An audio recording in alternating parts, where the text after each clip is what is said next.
ঠিক এইভাবেই আপনি যে কোনো এপিকের ভিতর ম্যালওয়্যার ইনজেক্ট করতে পারবেন। আজকের ভিডিওতে আমি কোনো বাড়তি কথা বলবো না, কারণ এর আগের ভিডিওতে একটি সতর্কতামূলক ভিডিও দিয়েছি।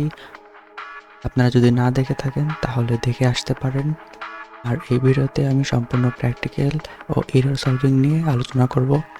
তাই দেরি না করে আমি সরাসরি চলে যাচ্ছি আমার ডেস্কটপ স্ক্রিনে। আমি উদাহরণস্বরূপ এই 3টি এপিকে আগে থেকে ডাউনলোড করে রেখেছি, এর ভিতরে আমি ম্যালওয়্যার ইনজেক্ট করব। তাই প্রথমেই আমাকে ক্র্যাকসরেটকে ওপেন করতে হবে। যাচ্ছি আমার ফোল্ডারে।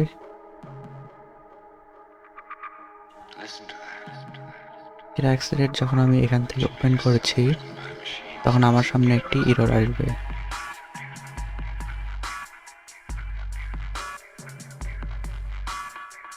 দেখতেই পাচ্ছেন আমি যখন এটি ওপেন করলাম আমার সামনে এইরকম একটি এরর আসছে। আপনারা অনেকেই এই এররটি দেখে ঘাবড়িয়ে যান। এর সমাধান হচ্ছে আপনারা সিম্পলি যে ফোল্ডারটিতে ক্র্যাকসরেট রেখেছিলেন ওই সম্পূর্ণ ফোল্ডারটি কপি অথবা কাট করবেন। কাট করে অন্য একটি ফোল্ডারে নিয়ে যাবেন। তারপর অন্য যে কোনো একটি ফোল্ডারে এসে পেস্ট করব। তারপর এখান থেকে পুনরায় আবার ওপেন করব।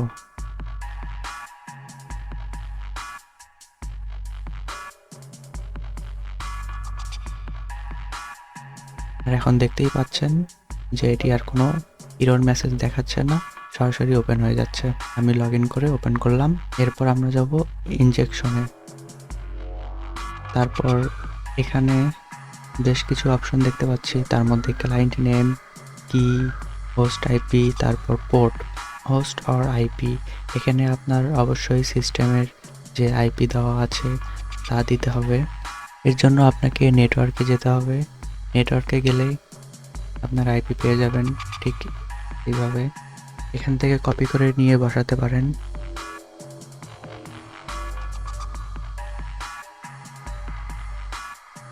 অথবা চাইলে আপনি সার্চ বারে সিএমডি লিখে সার্চ করবেন। তারপর যখন কমান্ড প্রম্পট ওপেন হবে এখানে লিখবেন আইপি কনফিগ। তাহলেই আপনার আইপিটি এখানে শো করবে। এখান থেকে আপনি কপি করে নিয়ে সরাসরি বসাতে পারেন, কোনো সমস্যা নেই।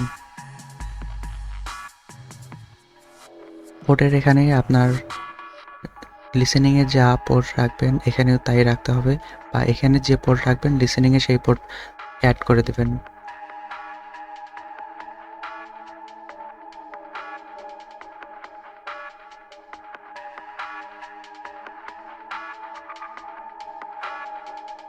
তারপর কি, এই অপশনে আপনাকে ক্র্যাকসরেট এর ভিতর যে কি দেওয়া থাকবে এখানে তাই দিতে হবে। এটা কোথায় পাবেন? এটা পাবেন আপনার ড্যাশবোর্ডে ইনফো।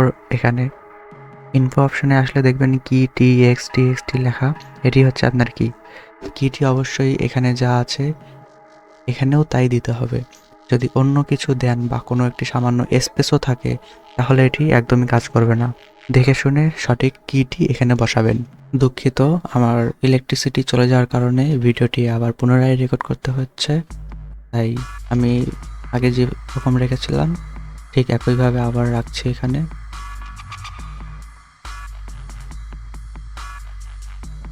তারপর টার্গেটে আসবেন। এখানে আপনি দুটি অপশন পাবেন, অটোমেটিক আর একটি ম্যানুয়াল। চিন্তার কোনো কারণ নেই, আমি যেহেতু এটি বিস্তারিত আলোচনা করছি তাই অটোমেটিক ও ম্যানুয়াল দুটি মেথডটি দেখাবো। আপনারা যখন যেটি মন চায় সেটি ব্যবহার করতে পারেন। প্রথমেই অটোমেটিকটি দেখাচ্ছি। এর জন্য আপনাকে অটোমেটিক অপশনটি সিলেক্ট করে নেবেন। তারপর সিলেক্টে ক্লিক করে আপনার এপিকেটি যে ফোল্ডারে আছে তা সিলেক্ট করবেন। পারমিশন এখানে আমি সকল পারমিশন দিয়ে দেবো।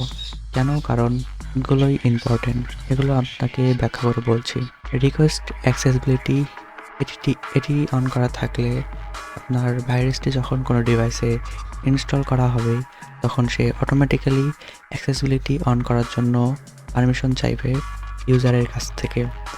আর অটো পারমিশন এটি অন করা থাকলে যখন সে অ্যাক্সেসিবিলিটি পারমিশন দিয়ে দেবে তখন সঙ্গে সঙ্গে অ্যাপসটি ভাইরাসটি সকল পারমিশন, যেমন ধরেন ক্যামেরা, মাইক্রোফোন, তারপর কল লগ, SMS, সকল পারমিশন অটোমেটিক্যালি নিয়ে নেবে। অ্যান্টি আনইনস্টল অন করা থাকলে এপিকেটিকে বা ভাইরাসটিকে আনইনস্টল করতে দেবে না, সে নিজেই নিজেকে রক্ষা করবে। ড্র ওভার অ্যাপস, এটির মাধ্যমে ভাইরাসটি অন্য কোনো এপিকের ভিতর কী হচ্ছে তা ইনফরমেশন জানতে সাহায্য করে। কিপ স্ক্রিন অন, এটি অন করা থাকলে ভাইরাসটি আপনার স্ক্রিনটিকে সবসময় অন রাখতে সাহায্য করবে। আর নিচে অল পারমিশন দিয়ে দেবেন। নোটিফিকেশনে আপনি যে কোনো কিছু দিতে পারেন, তবে কিছু একটা অবশ্যই দিতে হবে। বাস, তারপর বিল্ড থেকে স্টার্ট বাটনে ক্লিক করবেন, কাজ শুরু হয়ে যাবে। এটি ছিল অটোমেটিক প্রসেস। এখন অটোমেটিক্যালি সকল কাজ সে সম্পূর্ণ করে আমাদেরকে এপিকেটিকে পুনরায় কম্পাইল করে আমাদেরকে প্রোভাইড করবে।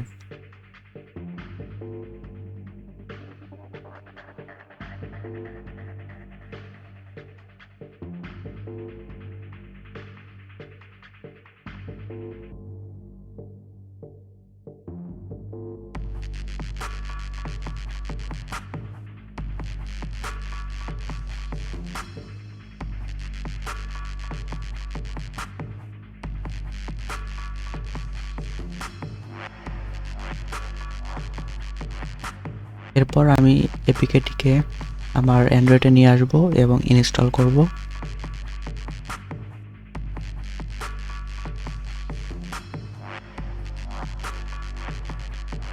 আপনাদের বোঝানোর স্বার্থে আমি আমার অ্যান্ড্রয়েড স্ক্রিনটিকে শেয়ার করেছি, যেন আপনারা একই সাথে দুটি স্ক্রিনই দেখতে পারেন।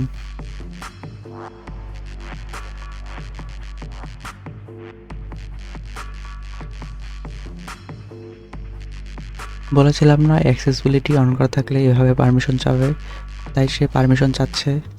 আমি এখন পারমিশনটি দিয়ে দেব। নিচে আসব, নোটপ্যাড,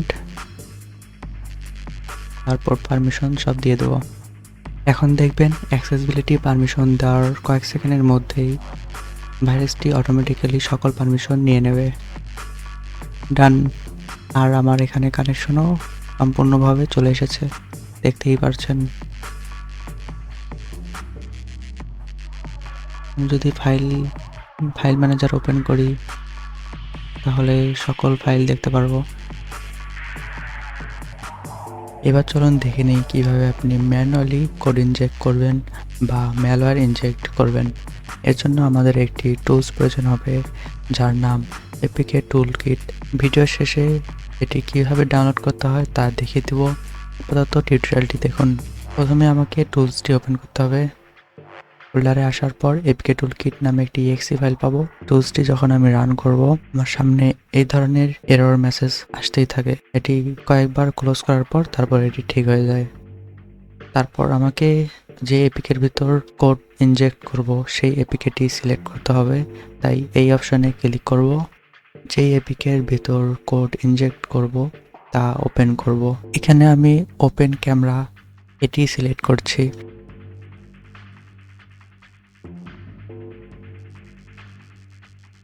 তারপর ডিকম্পাইলে ক্লিক করব। কিছুক্ষণের মধ্যে এটি ডিকম্পাইল হয়ে যাবে।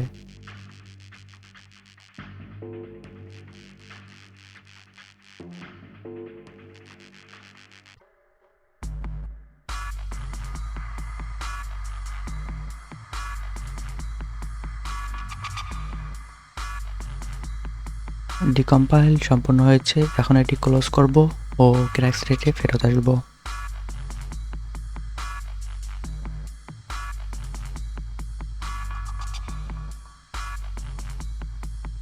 এগুলো আপনাদের মতো করে নেবেন যেভাবে দেখিয়েছি। এখানে টার্গেট এপিকে ফোল্ডার একে সিলেক্টে ক্লিক করবেন। তারপর আপনি যে এপিকে টুল যে ফোল্ডারে রেখেছেন সেই ফোল্ডারে যাবেন। ওখানে গেলেই একটি ডিকম্পাইল নামে ফোল্ডার পাবেন। ওই ফোল্ডারের ভিতর আপনার ডিকম্পাইল করা এপিকে ফাইলগুলো পেয়ে যাবেন। তারপর ফোল্ডারটি সিলেক্ট করে ওকে দিয়ে দিবেন। নিচে টার্গেট অ্যাক্টিভিটি নামে একটি অপশন পাবেন। এখানে অ্যাড আইকনে ক্লিক করবেন, আবারও ওই ফোল্ডারে চলে যাবেন। তারপর আপনাকে একটি মেইন অ্যাক্টিভিটি নামে একটি ফোল্ডার সিলেক্ট করতে হবে, যা আপনি পাবেন এখানে দেওয়া যে পাথটি আছে এই পাথটি ফলো করলেই পেয়ে যাবেন। আর এই পাথটি পাবেন আপনি স্মাইল নামে যে ফোল্ডারটি আছে এই ফোল্ডারটির ভেতরে গেলে ওই পাথ অনুসরণ করে একটি ফাইল পাবেন, ওই ফাইলটি এখানে সিলেক্ট করে দেবেন।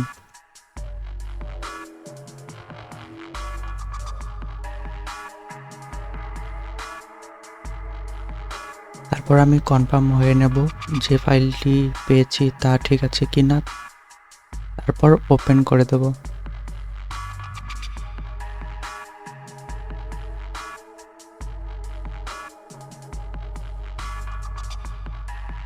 অল পারমিশন দিয়ে দেবো সবগুলো।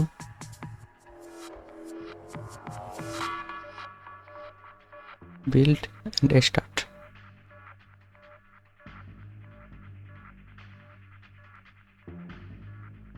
দেখতেই পাচ্ছেন কয়েক সেকেন্ডের ভিতর কোড ইনজেক্ট হয়ে গেছে। আর এখানে ফোল্ডারে যদি যাই, এখানে দেখতে পাচ্ছেন নতুন একটি ফোল্ডার অ্যাড হয়েছে, স্মাইল ক্লাস 2 নামে একটি ফোল্ডার অ্যাড হয়েছে ও একটি XML ফাইল অ্যাড হয়েছে। এর ভিতরেই মূলত কোডগুলো সব ইনজেক্ট হয়ে গেছে।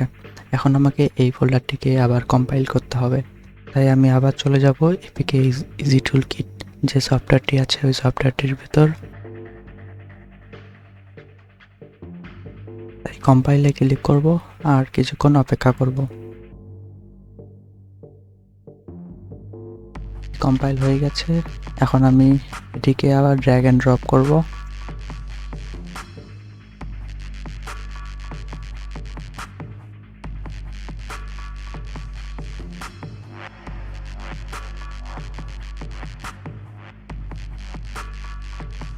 এখন আমি যদি এপিকেটিকে ইনস্টল করি ও তারপর আমার ফোনে ওপেন করি তাহলে কি হয় দেখতেই পাবেন।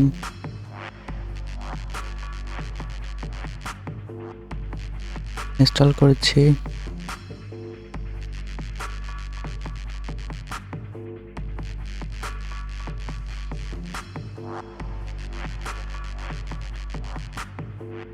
তারপর আমি একে একে সকল পারমিশন দিয়ে দেব। অ্যাক্সেসিবিলিটি অন করব।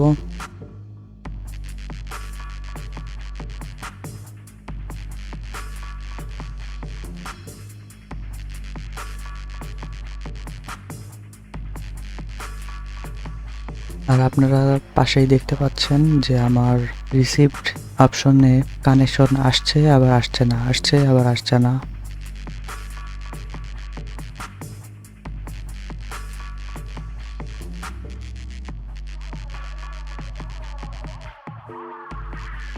আবার অনেকক্ষণ অপেক্ষা করার পরেও এখানে কোনো প্রকার কানেকশন আসছে না।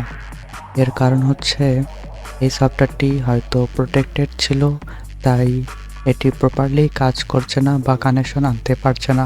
এই এপিকেটি দেখানোর মূল উদ্দেশ্য ছিল যে এই ধরনের বেশ কিছু সফটওয়্যার হয়তো আপনারা পেতে পারেন যেগুলো প্রোটেক্টেড অবস্থায় থাকবে। আর এই ধরনের প্রোটেক্টেড সফটওয়্যারগুলোতে ম্যালওয়্যার ইনজেক্ট নাও হতে পারে, তাই আপনাকে বিকল্প কোনো সফটওয়্যার বেছে নিতে হতে পারে, আর অথবা আপনি 2-1 বার ট্রাই করে দেখতে পারেন। এখন আমি অন্য একটি এপিকে সিলেক্ট করব যার ভিতরে আমি ম্যালওয়্যার ইনজেক্ট করব। ঠিক আবারও আগের মতোই এপিকে ইজি টুল কিট সফটওয়্যারটির ভেতর যাব। এপিকেটি সিলেক্ট করতে হবে। আগেরবার আমি ওপেন ক্যামেরা সিলেক্ট করেছিলাম, এবার আমি হ্যাকারস কিবোর্ড এই সফটওয়্যারটি সিলেক্ট করছি। ডিকম্পাইল করব, তাই ডিকম্পাইলে ক্লিক করলাম, তারপর আবারও কিছুক্ষণ অপেক্ষা করব।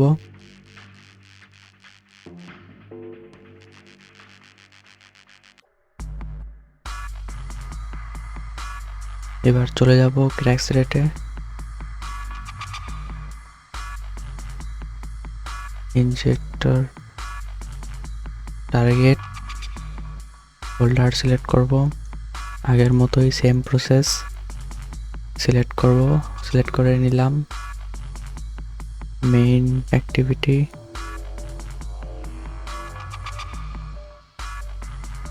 এটি ফাইল সিলেক্ট করতে হবে।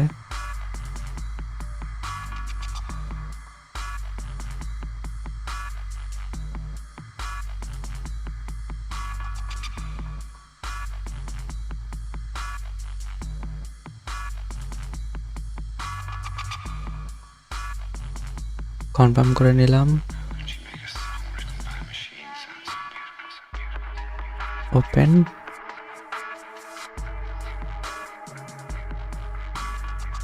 পারমিশন দিয়ে দেবো সব।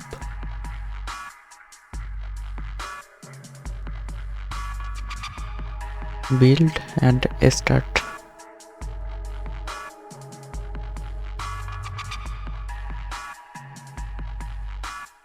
কোড ইনজেক্ট হয়েছে, এটিকে এখন আবার আমাকে কম্পাইল করতে হবে,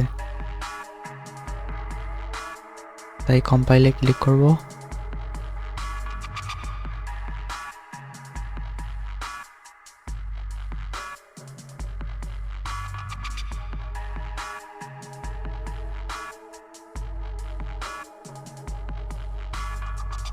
কম্পাইল ডান। উপরে কম্পাইল ফোল্ডারে ক্লিক করলে এপিকেটিকে খুঁজে পাবেন। তারপর এখানে এসে অ্যাপসটিকে আবার ড্র্যাগ অ্যান্ড ড্রপ করব। তারপর চলে যাব আমার অ্যান্ড্রয়েডে। অ্যান্ড্রয়েড থেকে হ্যাকার কিবোর্ডসটিকে ইনস্টল করব ও যা যা পারমিশন চাই তা দিয়ে দেব।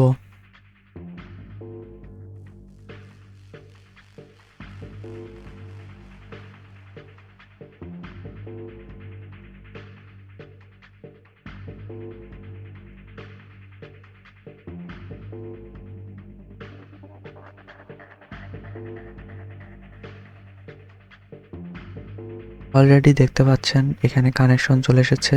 এখন আমি সকল নিয়ন্ত্রণ এখানে নিতে পারি।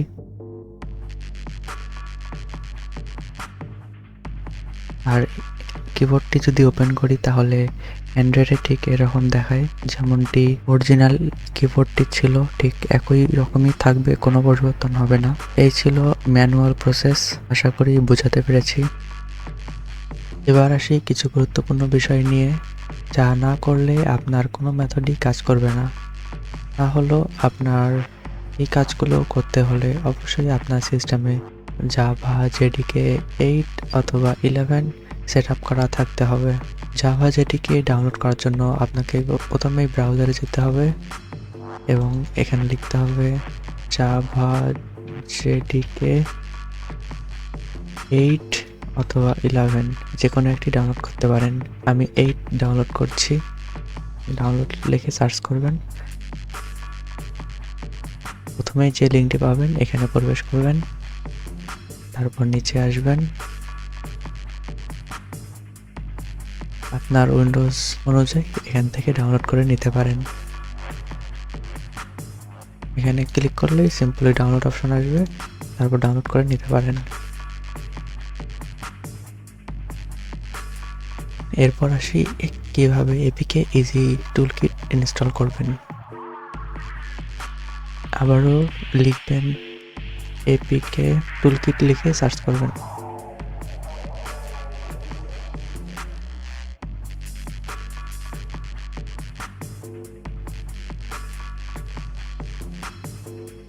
প্রথমে যে লিঙ্কটি পাবেন এখানে প্রবেশ করবেন।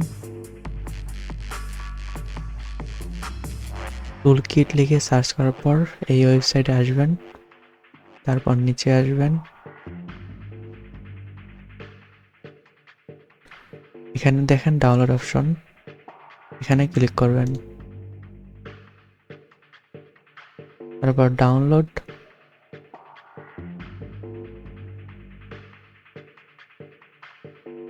Downloading starting.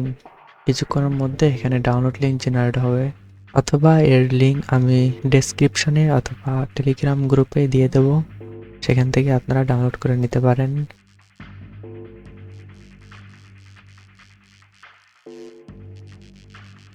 এরপর আপনারা কিভাবে কোনো এপিকে ডাউনলোড করবেন তা দেখাচ্ছি।